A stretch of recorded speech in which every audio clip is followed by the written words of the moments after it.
कह रहा है मंदिर बना दिए इसलिए वोट दो, कोई कह रहा है लालू जी के लड़का को कुर्सी पर बैठाना है इसलिए वोट दो, कोई कह रहा है मोदी को प्रधानमंत्री बनाना है इसलिए वोट दो।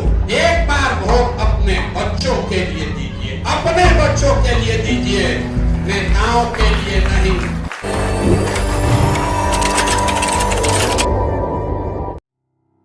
बिहार शिक्षित बने, बिहार में रोजगार हो और बिहार को एक नई दिशा मिले, जिस उद्देश्य से प्रशांत किशोर एक अभियान चला रहे हैं, जिस अभियान का नाम है जनसुराज अभियान। इस अभियान के दौरान प्रशांत किशोर पदयात्रा के माध्यम से लोगों से मुलाकात कर रहे हैं, वहीं लोगों के बीच भी जा रहे हैं और लोगों के हक और अधिकार की बात कर रहे हैं। इसी बीच सहरसा जिले में प्रशांत किशोर की पदयात्रा की शुरुआत हो चुकी है। जनसुराज अभियान के सूत्रधार प्रशांत किशोर ने लोगों को वोट की ताकत का एहसास दिलाया। प्रशांत किशोर ने जनसभा को संबोधित करते हुए कहा कि आप लोग अपनी दुर्दशा को देखिए, शायद ही ऐसा कोई घर है जहां से आपका जवान बेटा, पति, भाई, भतीजा नौकरी के लिए दूसरे राज्यों में ना गए हो। मैंने 17 महीनों से अपना घर छोड़ा है, लेकिन आपके बच्चे तो सालों साल से आपको छोड़कर चले गए हैं। एक बार जो मजदूरी करने के लिए गए वो साल में एक बार छठ में, ईद में घर आते हैं, तब आप उनका मुंह देख पाते हैं।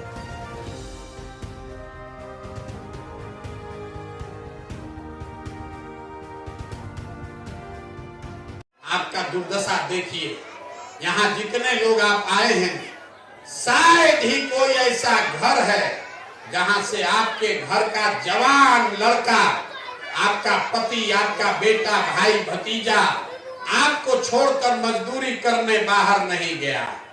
हम तो 17 महीना से घर छोड़े हैं, आपके बच्चे सालों साल से आपको छोड़कर चले गए। एक बार मजदूरी करने जो गया, अब साल में एक बार कोई छठ में, ईद में घरे आता है, आप उसका मुंह देखते हैं।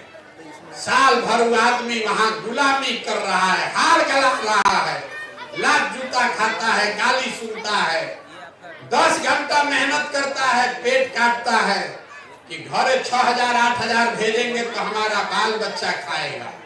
और यहाँ लोगों से पूछिए वोट काहे दिए थे, तो कहता है पुलवामा हो गया, पाकिस्तान पर बम गिराना है, मोदी जी का लहर था इसलिए दे दिए, अपना जात वाला खड़ा था इसलिए दे दिए, गांव में मुर्गा भात खाकर 2 पाउच पी के वोट दे दिए।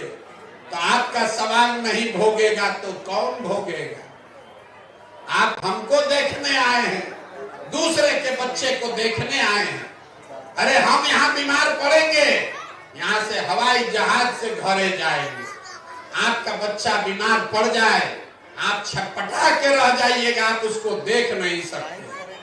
आपका जिन लोगों का अपने बच्चों के लिए आंख नहीं खुला, हमारे कहने से आप सुधरिएगा। कुछ आदमी कह रहा भैया दल बनाइए, बिहार में विकल्प नहीं था, आप आ गए हैं, वो दल बनाइए, आप आगे आगे चलिए, हम लोग सब आपका मदद करेंगे, आप बिहार को सुधारिए। हम आपको हाथ जोड़कर कह रहे हैं, हमको आपका साथ नहीं चाहिए, आप हमारा साथ क्या दीजिएगा? अरे आप तो वो लोग हैं जो अपने बच्चों का साथ नहीं दिए, आप हमारा साथ दीजिएगा। अरे हम 17 महीना नहीं 17 साल चल दें तब भी आप सुधरने वाले नहीं। आपके नस में जाति या धर्म इतना घुसा दिया है कि आपको अपने बच्चों का दर्द भी नहीं दिख रहा है। प्रशांत किशोर के गला फाड़ने से क्या होता है? इसीलिए अब आपको वो रास्ता बता कर जाएंगे। आप तो सुधरने वाले हैं नहीं, लेकिन एक रास्ता बता रहे हैं।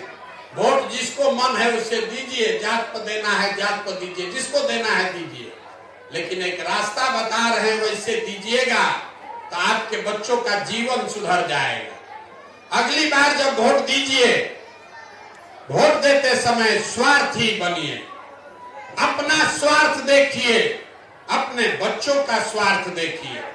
नेता लोग आकर कहेगा सब लोग देश के लिए वोट दो, कोई कहता है अपने जात वाले को जिताना है इसलिए वोट दो, कोई कह रहा है मुसलमान नहीं जीतना चाहिए इसलिए वोट दो, कोई कह रहा है मंदिर बना दिए इसलिए वोट दो, कोई कह रहा है लालू जी के लड़का को कुर्सी पर बैठाना है इसलिए वोट दो, कोई कह रहा है मोदी को प्रधानमंत्री बनाना है इसलिए वोट दो।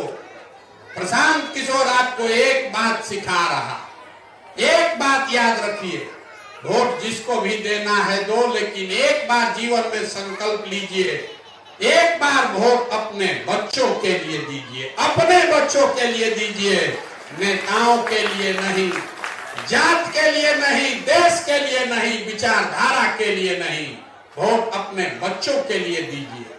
लोग